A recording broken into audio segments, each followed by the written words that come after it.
Tuhan, kembali kita membaca firman Tuhan dari kitab Ayub 9. Tuhan.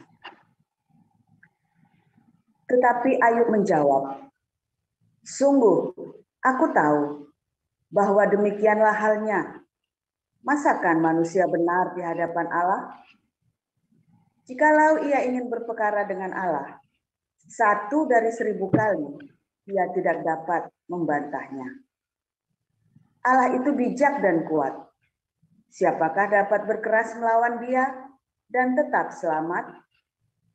Dialah yang memindahkan gunung-gunung dengan tidak diketahui orang, yang membongkar bangkirkannya dalam murkanya, yang menggeserkan bumi dari tempatnya, sehingga tiangnya bergoyang-goyang, yang memberi perintah kepada matahari, sehingga tidak terbit, dan mengurung bintang-bintang dengan materai, yang seorang diri membentangkan langit, dan melangkah di atas gelombang-gelombang laut, yang menjadikan bintang biduk, bintang belantik, bintang kartika, dan gugusan-gugusan bintang ruang selatan, yang melakukan perbuatan-perbuatan besar yang tidak terduga, dan keajaiban-keajaiban yang tidak terbilang banyaknya.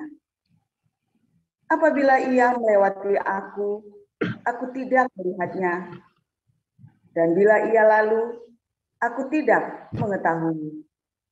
Apabila ia merampas, siapa akan menghalanginya?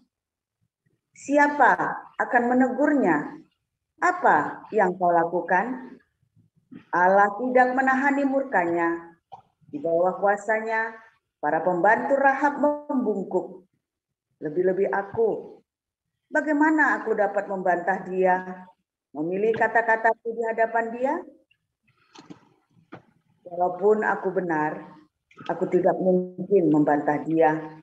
Malah aku harus memohon belas kasihan kepada yang mendakwa aku. Bila aku berseru, ia menjawab, aku tidak dapat percaya bahwa ia sudi mendengarkan suaraku. Ialah yang meremukkan aku dalam angin ribut, yang memperbanyak lukaku dengan tidak semena-mena, yang tidak membiarkan aku bernafas, tetapi mengenyangkan aku dengan kepahitan. Jika mengenai kekuatan tenaga, dialah yang mempunyai. Jika mengenai keadilan, siapa dapat menggugat dia? Sekalipun aku benar, mulutku sendiri akan menyatakan aku tidak benar. Sekalipun aku tidak bersalah, ia akan menyatakan aku bersalah. Aku tidak bersalah, aku tidak pedulikan diriku, aku tidak hiraukan hidupku. Semuanya itu sama saja. Itulah sebabnya aku berkata, yang tidak bersalah dan yang bersalah, kedua-duanya dibinasakannya. Bila cemetinya membunuh dengan tiba-tiba, ia mengolok-olok keputusasaan orang yang tidak bersalah. Bumi telah diserahkan ke dalam tangan orang fasik, dan mata para hakimnya telah ditutupnya. Kalau bukan oleh dia, oleh siapa lagi? Hari-hariku berlalu lebih cepat daripada seorang pelari, lenyap tanpa melihat bahagia, meluncur lewat laksamana perahu dari Pandan, seperti Raja Wali yang menyambar mangsanya. Bila aku berpikir, aku hendak melupakan keluh kesahku, mengubah air mukaku dan bergembira, maka takutlah aku kepada segala kesusahanku. Aku tahu bahwa engkau tidak akan menganggap aku tidak bersalah. Aku dinyatakan bersalah. Apa gunanya aku menyusahkan diri dengan sia-sia? Walaupun aku membasuh diriku dengan salju dan mencuci tanganku dengan sabun, namun engkau akan membenamkan aku dalam lumpur, sehingga pakaianku merasa jijik terhadap aku. Karena dia bukan manusia seperti aku, sehingga aku dapat menjawabnya. Mari bersama-sama menghadap pengadilan. tidak ada wasit di antara kami yang dapat memegang kami berdua. Biarlah ia menyingkirkan pentungnya daripadaku. Jangan aku ditimpa kegentaran terhadap dia, maka aku akan berbicara tanpa rasa takut terhadap dia, karena aku tidak menyadari kesusahanku, kesalahanku. Demikian.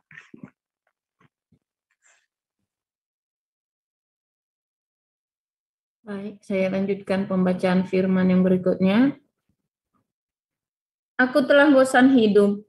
Aku hendak melampiaskan keluhanku. Aku hendak berbicara dalam kepahitan jiwaku. Aku akan berkata kepada Allah, jangan mempersalahkan aku. Beritahukanlah aku, mengapa engkau berperkara dengan aku? Apakah untungnya bagimu mengadakan penindasan, membuang hasil jeripayah tanganmu, sedangkan engkau mendukung rancangan orang fasik? Apakah engkau mempunyai mata badani? Samakah penglihatanmu dengan penglihatan manusia? Apakah hari-harimu seperti hari-hari manusia, tahun-tahunmu seperti hari-hari orang laki-laki, sehingga engkau mencari-cari kesalahanku dan mengusut dosaku, padahal engkau tahu bahwa aku tidak bersalah, dan bahwa tiada seorang pun dapat memberi kelepasan dari tanganmu. Tanganmu lah yang membentuk dan membuat aku. Tetapi kemudian engkau berpaling dan hendak membinasakan aku. Ingatlah bahwa engkau yang membuat aku dari tanah liat, tetapi engkau hendak menjadikan aku debu kembali.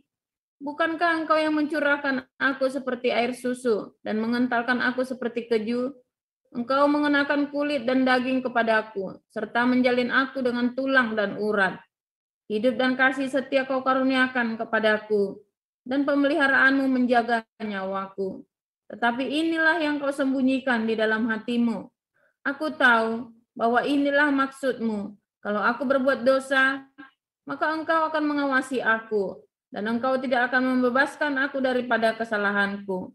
Kalau aku bersalah, celakakanlah aku. Dan kalau aku benar, aku tak akan berani mengangkat kepalaku, karena kenyang dengan penghinaan dan karena melihat sengsaraku. Kalau aku mengangkat kepalaku, maka seperti singa engkau akan memburu aku dan menunjukkan kembali kuasamu yang ajaib kepadaku. Engkau akan mengajukan saksi-saksi baru terhadap aku. Engkau memperbesar kegeramanmu terhadap aku. Dan pasukan-pasukan baru, bahkan bala tentara melawan aku. Mengapa engkau menyebabkan aku keluar dari kandungan? Lebih baik aku binasa sebelum orang melihat aku. Maka aku seolah-olah tidak pernah ada. Dari kandungan ibu aku langsung dibawa ke kubur. Bukankah hari-hari umurku hanya sedikit?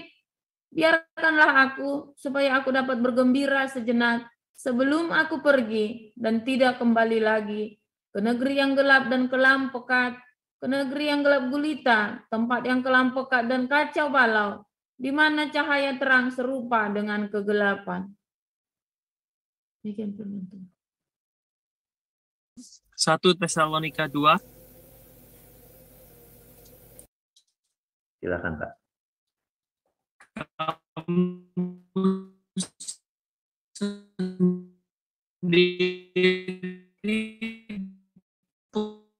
Suaranya putus-putus, kenapa ya?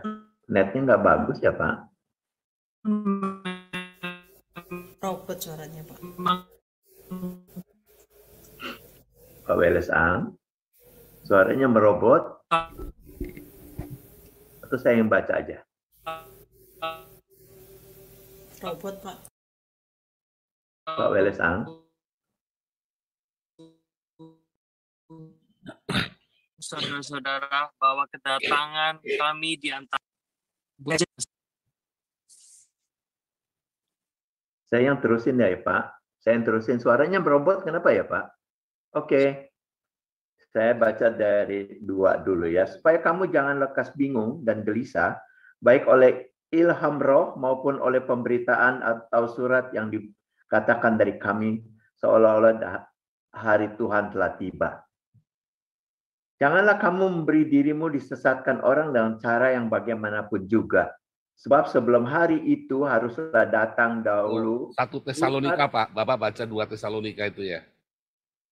1. Oh iya, salah. Sorry Pak.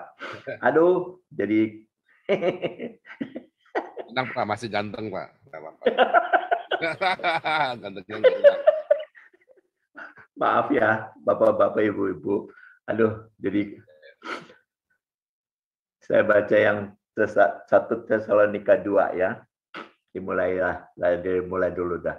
Kamu sendiri pun memang tahu, saudara-saudara, bahwa kedatangan kami di antaramu tidaklah sia-sia.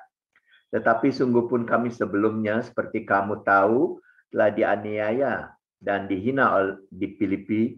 Namun dengan pertolongan Allah kita, kami beroleh keberanian untuk memberitakan Injil Allah kepada kamu dalam perjuangan yang berat. Sebab nasihat kami tidak lahir dari kesesatan atau dari maksud yang tidak murni, dan juga tidak disertai tipu daya. Sebaliknya, karena Allah telah menganggap kami layak untuk mempercayakan Injil kepada kami. Karena itulah kami berbicara bukan untuk menyukakan manusia, melainkan untuk menyukakan Allah yang menguji hati kita. Karena kami tidak pernah bermulut manis, hal itu kamu ketahui. Dan tidak pernah mempunyai maksud loba yang tersembunyi, Allah adalah saksi. Juga tidak pernah kami mencari pujian dari manusia, baik dari kamu maupun dari orang-orang lain, sekalipun kami dapat berbuat demikian sebagai rasul-rasul Kristus. Tapi kami berlaku ramah di antara kamu, sama seperti seorang ibu mengasuh dan merawati anaknya. Demikianlah kami dengan kasih sayang yang besar akan kamu, bukan saja rela membagi Injil Allah dengan kamu, tetapi juga hidup kami sendiri dengan kamu, karena kamu telah kami kasihi. Sebab kamu masih ingat, saudara-saudara, akan usaha dan jerih lelah kami. Sementara kami bekerja siang malam, supaya jangan menjadi beban bagi siapapun, juga di antara kamu. Kami memberitakan Injil Allah kepada kamu. Kami adalah saksi, demikian juga Allah betapa saleh, adil dan tidak bercacatnya kami berlaku di antara kamu yang percaya. Kamu tahu betapa kami seperti bapa terhadap anak-anaknya telah menasihati kamu dan menguatkan hatimu seorang demi seorang, dan meminta dengan sangat supaya kamu hidup sesuai dengan kehendak Allah yang memanggil kamu ke dalam kerajaan dan kemuliaannya. Dan karena itulah kami tidak putus-putusnya mengucapkan syukur juga kepada Allah, sebab kamu telah menerima firman Allah yang kami beritakan itu, bukan sebagai perkataan manusia, tetapi dan memang sungguh-sungguh demikian sebagai firman Allah yang bekerja juga di dalam kamu yang percaya. Sebab kamu, saudara-saudara, telah menjadi penurut jemaat-jemaat Allah di Yudea, jemaat-jemaat di dalam Kristus Yesus, karena kamu juga telah menderita dari teman-teman sebangsamu sebagai sesuatu yang mereka derita dari orang-orang Yahudi. Bahkan orang-orang Yahudi itu telah membunuh Tuhan Yesus dan para nabi dan telah menganiaya kami.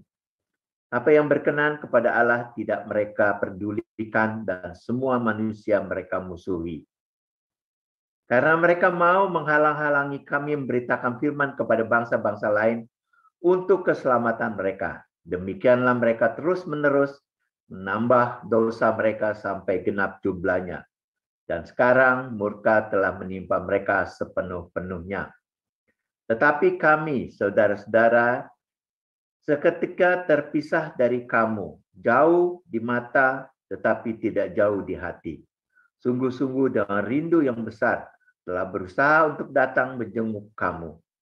Sebab kami telah berniat untuk datang kepada kamu. Aku Paulus, malahan lebih dari sekali, tetapi iblis telah mencegah kami. Sebab siapakah pengharapan kami, atau sukacita kami, atau mahkota kemegahan kami di hadapan Yesus, Tuhan kita, pada waktu kedatangannya, kalau bukan kamu. Sungguh kamulah kemuliaan kami dan sukacita kami. Silakan Pak Pao. Haleluya, firman Tuhan selalu baru setiap pagi bagi orang-orang yang hidup di dalam kasih-Nya. Ya.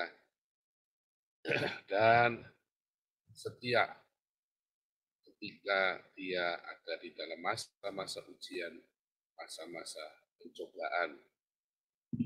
Ya, nah, saudara, ketika orang lagi dicobai, ya, dia selalu berretorika biasanya pertama kali ya, biasanya. Kalau ada itu jarang. Masuk saya pun berretorika.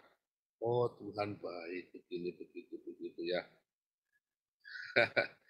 Tuhan tidak akan mencobai kita. Wah, pokoknya semua, oh itu bagus ya. Tadinya, awalnya adalah kita sudah mengucapkan kata-kata positif. Tadinya, niatnya begitu kan. Tetapi setelah pencobaan itu nggak kelar-kelar, tambah berat, ya kan. Ketika orang bertanya, wow, mereka tahu gimana Pak Paul lagi terpuruk begini, ada yang menghibur, ada yang menghina. Baik, karena ada yang menghina dan lebih banyak yang menghina, maka akhirnya setiap kali ada orang bertanya, saya merasa diserang kan. Oh enggak, Tuhan selalu baik buat kita semua. Wah, begini, semuanya saya ngomong yang... Tetapi saya mengatakan itu bukan lahir dari hati yang percaya. Hati saya marah. Saya marah karena orang itu bertanya kepada saya, ya, dan saya merasa bahwa orang itu sedang menghina saya, beria-ria atas kejatuhan saya. Ya.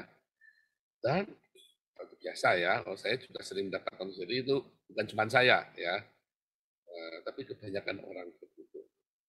Dan kemudian setiap kali saya ngomong sama orang, wah ngomongnya baik saudara. Ya, Tuhan akan lepaskan aku pasti. Tuhan buka jalan setahun, 2 tahun nggak kelar, 3 tahun nggak kelar coba. Lalu jawabannya apa? Tuhan buka jalan? Enggak. Orang mulai bertanya, kakak saya bertanya, Andai Tolan bertanya. Saya mulai ya retorika, tambah kenceng retorikanya. Mereka kemudian juga menghakimi saya, ya. Saya juga mencari pembenaran. Kan kemarin pelajarinya begitu kan. Yang lagi nonton jangan menghakimi, yang sedang mengalami jangan mencari pembenaran. Saya dihakimi dan saya mencari, dan akhirnya saya mencari pembenaran. Ya. Kalau Ayub jujur ya, kamu ini berdosa begini, begitu, anu. Kalau mau dihitung semua ya saya pasti ada dosanya. Simpel ya. Kalau mau dihitung-hitung ya pasti saya ada cacatnya. Nggak mungkin sempurna. Saya hanya berusaha melakukan yang terbaik. Ini selanjutnya terserah Tuhan saja. Intinya kan begitu kan. Ayub ngomong begitu kan. Kalau memang mau saya mau cari penyucian pun nggak bisa. Hanya Tuhan Yesus yang menyucikan saya. Kan begitu kan seharusnya kan. Tapi kan kita jawabnya enggak. Ya. Kita mesti pembenaran. Kamu karena berzina, oh enggak. Saya selalu ada ketenangannya. Padahal saudara rajin tiap hari mangkal di Alexis. Enggak, saya hanya mengantar begini. Kalau enggak begitu saya enggak dapat deal apa segala macam. Ya Tuhan nanti buka jalan caranya. Ya tapi kan nggak bisa begitu. Ya Tuhan kan bekerja dengan cara yang ajaib, yang begini-begini. Salah satunya Anda pergi ke Alex untuk entertain. Untuk entertain customer. Ya, terus Anda juga mencari pembenaran. Ya saya kan bohong. Kalau enggak bohong bagaimana? Maka Tuhan kan bekerja dengan cara yang ajaib. Tuhan akan mengampuni saya. Tuhan kan tahu. Terus Anda mulai bukan cuma bohong, bukan cuma berzina, Anda akhirnya mulai korupsi. Ya kalau tidak begini, karena semuanya melakukan itu kan kita harus cerdik seperti ular, tulus seperti merpati. Sudah nafsirkannya salah. Ya kan? Akhirnya dengan segudang pembenaran itu. Kalau Ayub enggak jujur ya. Kalau mau dicari yang saya pasti salah. Kenapa kamu melakukan itu ya? Memang salah. Ya gimana? Kenapa ya? Karena nggak sanggup, saya nggak tahan. Nah, saya ngalami begitu 3 tahun nggak tambah benar, retorika itu tambah kenceng, pembenarannya tambah kenceng, masalahnya tambah kenceng, saudara. Sampai kapan? Sampai Anda jujur sama Tuhan, Tuhan, saya memang brengsek, saya memang dengki, saya serakah, saya tamak Tuhan. Karena buat saya tidak cukup, saya lihat orang lain saya iri Tuhan. Saudara pernah ngalami begitu enggak? Nah, saya ngalami ya, saya ngomong sama Tuhan. Tuhan, saya memang kurang baik Tuhan, memang tidak baik. Harus apa Tuhan? Saya nggak tahu caranya. Ini tamu, ada customer. Saya nggak tahu caranya, akhirnya saya bisanya begitu. Saya dituntut ini, dituntut itu oleh perusahaan, saya udah nggak tahan. Saya nggak bisa keluar. Kalau saya keluar, pengeluaran saya sudah banyak, hutang-hutang karena saya boros sekali Tuhan. Setelah ini kan enggak kan, oh saya kan butuh mobil karena kan berkat dari Tuhan. Oh, saya kan karena ini. Kalau Anda nggak jujur begitu mencari pembenaran. Tapi kalau Anda mau jujur, iya Tuhan saya serahkan. Seharusnya saya cukup makan satu piring. Tapi saya ingin makannya satu piringnya itu pakai piring bertakakan kemudian. Saya ingin makan makanan yang luar biasa, makanan para raja. Dan seterusnya, dan seterusnya. Kita nggak mau jujur, saudara. Bahkan di dalam melayani Tuhan, di dalam kehancuran pelayananmu, ya, ketika saya tanya, kamu melayani Tuhan? Iya. Apa jadi? Saya jadi WL, jadi asyir. Oh itu bukan melayani Tuhan. Untuk melayani Tuhan, Pak. Itu kan ada di gereja, di rumah Tuhan. Siapa bilang gereja itu rumah Tuhan? Satu, memang mungkin pemahamanmu yang kurang pas. Tetapi kedua, memang kamu tidak jujur sama Tuhan. Kamu mau membenarkan dirimu kepada Tuhan. Apakah masalahnya akan berhenti? Saya jamin tidak akan berhenti. Anda yang sudah bertahun-tahun masalahmu nggak kelar-kelar, nggak selesai-selesai, Anda ikuti tips ini. Datang sama Tuhan. Misalnya Anda terjebak dalam masalah hutang piutang, debt collector konsumtif, ya. Konsumtif, ada kredit ini, kredit itu, cicilannya banyak, kredit mobil, itu apa. Tuhan, saya memang serahkan. Anda jujur dulu. Saya memang serahkan, saya pengen punya mobil, karena saya iri sama adik saya. Karena saya iri sama tetangga. Gengsi Tuhan. Karena saya dihina oleh mertua saya kalau nggak punya mobil, Tuhan. Sehingga saya terjebak di dalam buka tutup lubang ini.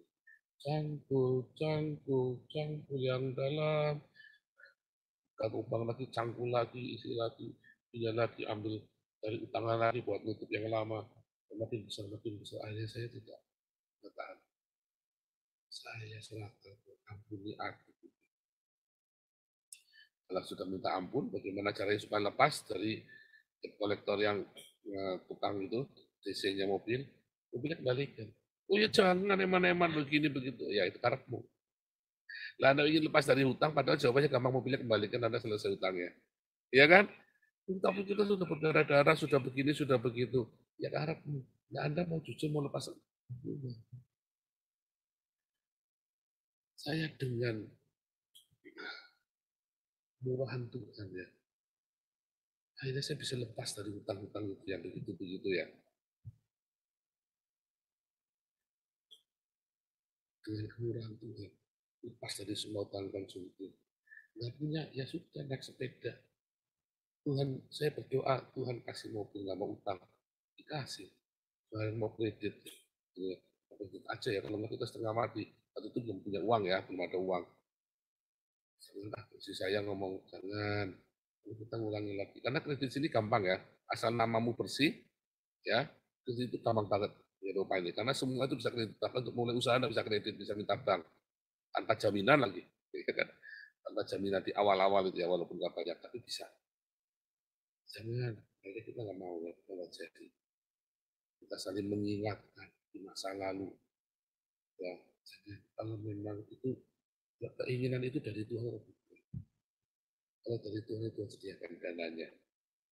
Ya kan? Dengan cara yang ajaib. Tanpa saya harus mengemis-kemis. Tanpa harus meminta-minta. Tanpa harus woro-woro. Karena itu untuk pribadi kan. Banyak untuk pribadi. Campur maksudnya. Kepentingannya kan untuk pribadi dan untuk gereja, untuk penginjilan. Beda kalau anhanger itu kan memang murni untuk penginjilan. Kan saya nggak mungkin pakai anhanger buat pribadi. Ya bisa sih kalau saya pindahan rumah apa potong-potong Tapi kan jarang ini saya pisahkan. Dan dengan cara yang ajaib Tuhan akan sediakan. Kalau hari ini kamu lagi berat masalah keuangan, gara-gara cicilanmu kebanyakan, kembalikan. Ini hidupmu ringan. Enak. Aku berdoa sama Tuhan. Tuhan, aku sekarang nggak punya apa-apa nih Tuhan, untuk kembalikan semua. Tapi nanti tiba-tiba hidupku damai, nggak punya mobil nggak apa-apa. Kalau butuh ya sewa saja rental. Kayak orang Surabaya itu ya. Mau butuh, mau diakonia, ya sewa mobil. Pinter dia. Malah di stop ya kemarin sama si siapa itu. Kami Wijaya atau sama siapa ya? Bukan ya, saya lupa waktu itu ceritanya gimana saya lupa ya. Di stop sama pokoknya ada ya di stop, pokoknya di stop. Kok di stop sih? Jangan, tetap jalan, nggak apa-apa. Ya, itu namanya pinter dia cari solusi. Dia hitung biaya diakonianya lebih. Dia sewa mobil, karena kalau pakai motor kan hanya boleh 30, pakai mobil dia boleh bawa 100. Udah dia sewa mobil, dihitung sewa mobil 2 jam, sewanya cuma 75.000.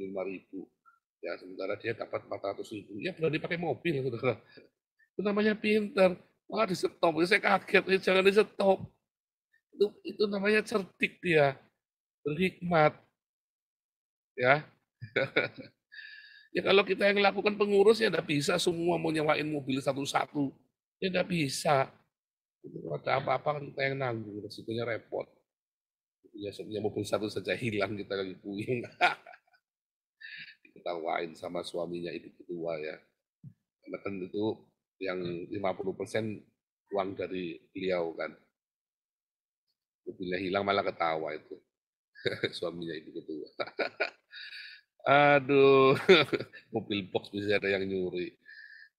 Sama ya, kalau Anda lagi menghadapi masalah keluarga, ya, tapi enak Tuhan berzina. Ya iyalah berzina memang enak, siapa bilang berzina nggak enak? Oh, itu dosa yang paling sulit lepas itu berzina itu.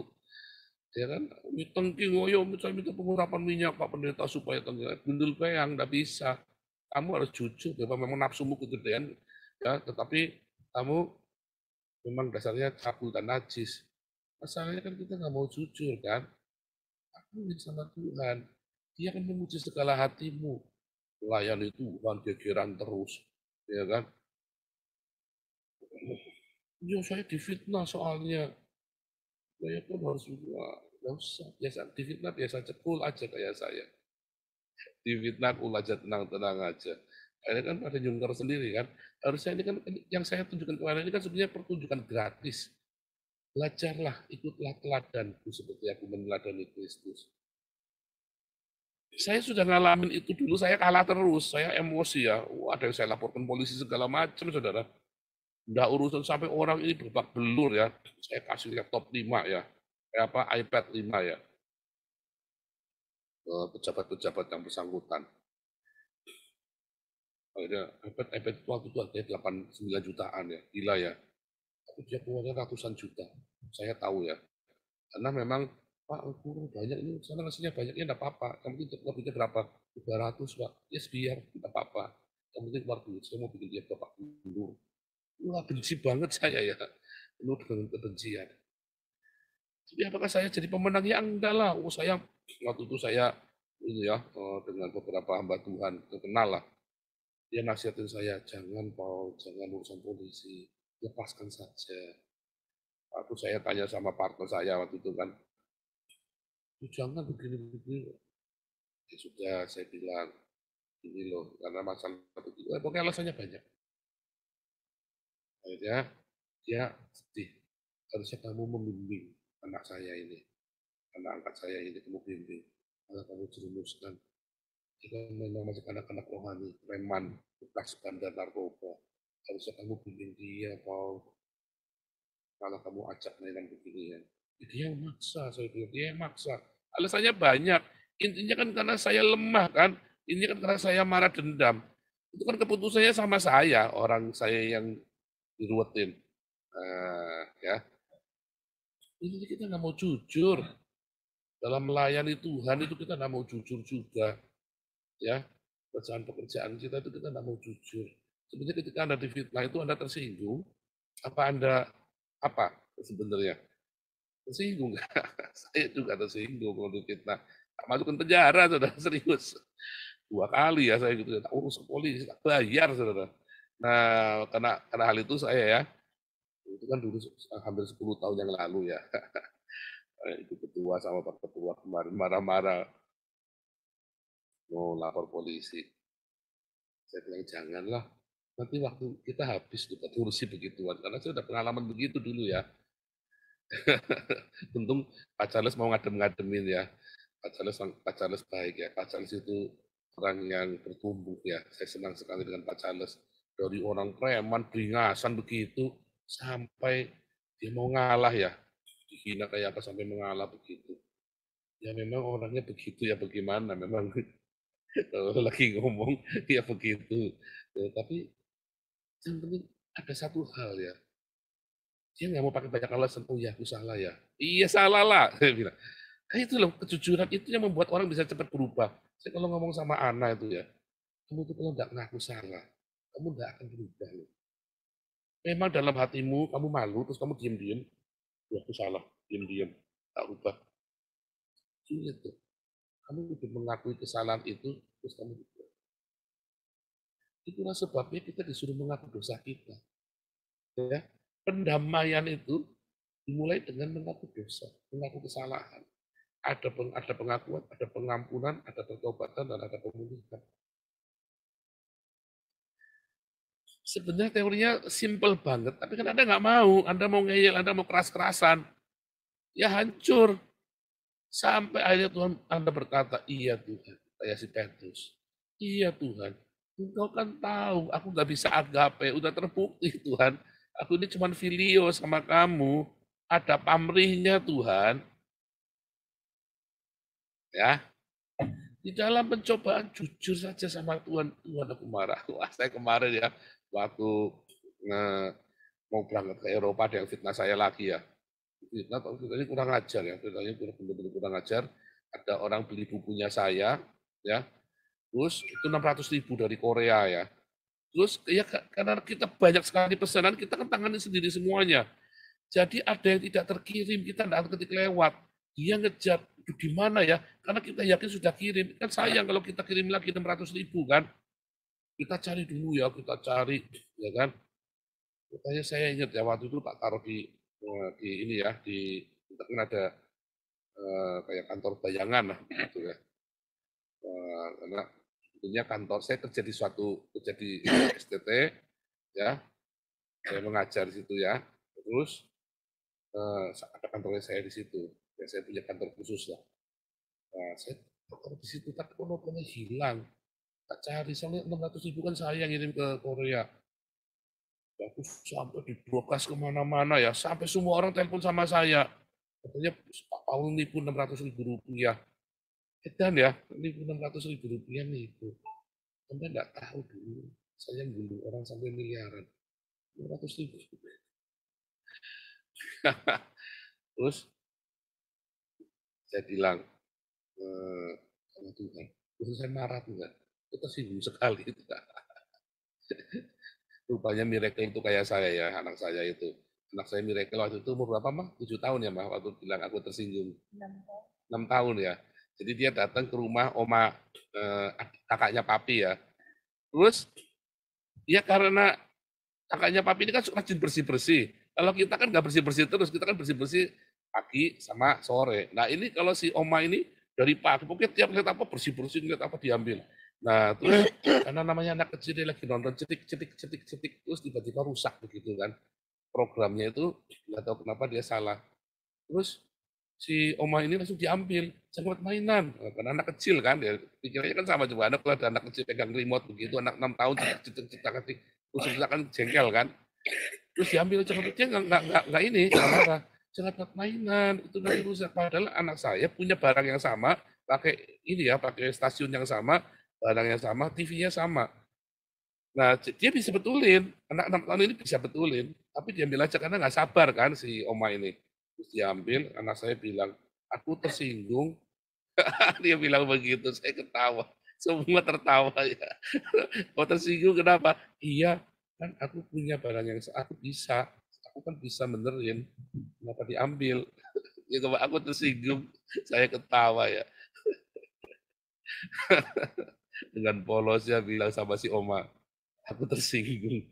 Kita ngomong sama Tuhan begitu ya Tuhan, aku marah Tuhan. Boleh, boleh ya, Anda ngomong jujur. Wah saya kalau cerita ini saya mau nangis ya. Kalau cerita ketika saya ngomong sama Tuhan, ketika saya dihancurkan, ketika saya difitnah, ketika saya dicaci maki dipukul Tuhan, aku nggak tahan Tuhan, aku pengen hantam dia Tuhan. Masih emosi, masih panas ya saya ya. Di panasan masa-masa peralihan kan.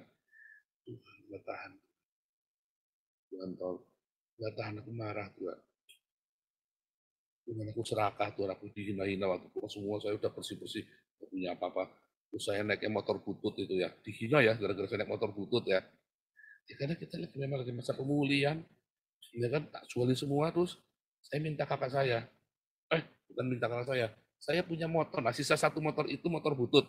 Nah motor butut itu saya ambil dari kakak saya, karena kakak saya sudah beli motor baru, waktu itu dia nggak punya motor, saya kirim motor dia kan, saya kirim sepeda motor ke kakak saya, terus sepeda motor dikembalikan ke saya, sepeda motor dikembalikan, saya pakai udah butut kan, namanya motor dipakai di Jakarta hancur, saya pakai, waduh, saya dihina-hina karena pakai motor butut, Tuhan, saya malu Tuhan pakai motor butut, saya malu Tuhan gengsi pakai motor butut kemana-mana,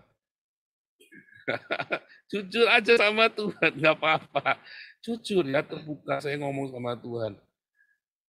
Tuhan, nanti saya nggak tahu, saya iri Tuhan sama orang itu Tuhan. Saya belajar tentang kejujuran ini dari siapa saudara? Dari Petrus Agung ya. Nanti kapan-kapan saya ceritain ya. Saya dengar contohnya Petrus Agung waktu dia iri sama BBI, sama Betani. Sama Petrus Agung pernah khotbah, dia pernah iri ya. Nanti kapan-kapan saya ceritain lagi ya. Mungkin banyak saudara yang belum dengar. Tuhan saya iri Tuhan. Benar juga ya. Nah hari itu saya mulai belajar ya. Belajar ngomong, Tuhan saya marah, Tuhan saya iri Tuhan. Tuhan, aku tidak bisa mengendalikan nafsuku Tuhan. Tolong aku Tuhan. Saya serahkan sama Tuhan. Jujur sama Tuhan. Ya. Karena ujian itu untuk mengeluarkan sifat aslimu, saudara. Jangan malah ditutupin. Anda ngomong, bukan dilakukan ya. Maksudnya, saya marah Tuhan, lalu Anda marah-marahin orangnya. Jangan. Tapi Anda jangan marah, tapi Anda ngadu sama Tuhan, Tuhan aku marah sekali Tuhan, aku pengen tak sotak, pengen hajar itu orang Tuhan. Tuhan aku pengen cabul sekali Tuhan.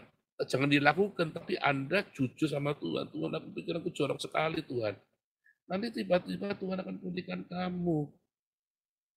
Coba deh praktikan ini. Ya, saya sudah praktek. Itulah sebabnya saya hidupnya berkemenangan, karena saya jujur sama Tuhan. Tuhan malu Tuhan. Enak ya, Tuhan malu Tuhan, kemana-mana saya naik motor butut. Nah, selama di Eropa, ya 4 tahun Tuhan kasih saya naik sepeda. Terus dikasih lihat ya, ngomong tuh saya pernah naik sepeda. Lihat tuh, orang-orang Belanda nggak ada yang malu. Orang-orang Jerman naik sepeda nggak ada yang malu. Itu Pak Hamid tiap hari naik sepeda. Nggak ada yang malu. Mereka bangga. Bahkan mereka beli sepeda harganya sampai 2.000, 4.000 euro ya. Heran saya sepeda harga 2.000 euro. Luar biasa sekali ya. Ya begitu orang-orang sini tuh bangga kalau naik sepeda ya. Ini anak muda semua nggak malu pacaran naik sepeda, terus sepedanya kayak nonton filmnya Gali dan Ratna, masa si kita cinta SMA naik sepeda ke pinggir danau begitu. Karena sini kan banyak danau kan, terus pacaran itu boleh-boleh begitu. Malah mesra, malah bangga. Nah, jadi diajari sama Tuhan. Haleluya. Jujur ya sama Tuhan. Nanti kamu akan hidup berkemenangan. Tuhan Yesus memberkati.